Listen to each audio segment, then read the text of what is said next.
Paano po if hindi pa matapos ang 2060, fully paid na ang amount na na-loan ko? Kasi 200 kasi kaltas sa policy loan, tapos up to 2060. Tapos 14K lang naman ni loan. Paano kaya yan? So, policy loan po ito ng GSIS. Yung senaryo, 14,000 yung utang, 200 yung kanya pong deduction every month. Tapos yung nakalagay na termination ay 2060. Sa GSIS policy loan, yung termination niya palagi is yung taon kung kailan tayo ay mandatory retiree. Yung 65 na edad, doon po yung termination palagi sa policy loan. No, that's normal. Hindi po problema yan na ganyan po yung nakalagay doon.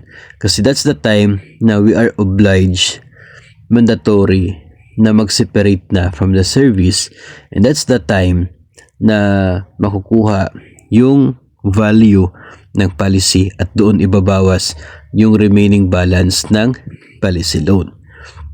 Well, ganun po ang senaryo kung ikaw ay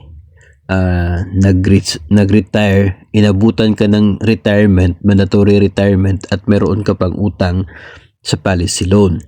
Pero dahil po sa case na ito ay meron po siyang deduction na 200 every month.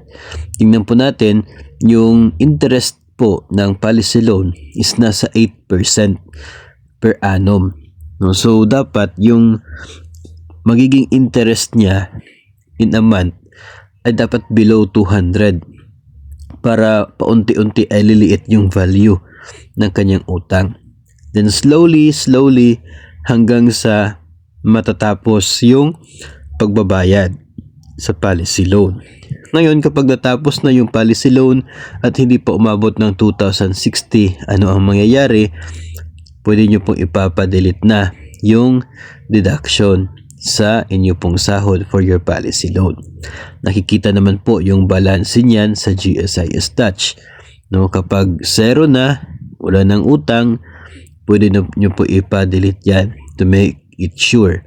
No, pwede po na i-request sa GSIS na ipa-delete po sa PSU yung deduction kasi fully paid na. Pwede rin na hintayin po ninyo, no, na mayayari niyan ay since salary deduction ito, dapat mawala sa billing ng GSIS yung 200 na deduction sa inyo for your policy loan para hindi na siya i-reflect ng PSU as deduction. So ganun po. Pero kung medyo hindi tayo sigurado if mayayari kaagad yan, no, ay pwedeng makikita natin na zero na yung balance, request na natin kaagad yung pagpapadelete ng deduction para mas earlier po at matiwasay na wala tayong iisipin na kung ano pa yung mangyayari. Pero hindi po nangahulugan na dahil 2060 ang termination ay hanggang 2060 rin yung pag-deduct sa inyo pong sahod for your policy loan kahit ito ay fully paid na. Dapat po na mag-stop na siya the moment na fully paid na ang inyo pong policy loan.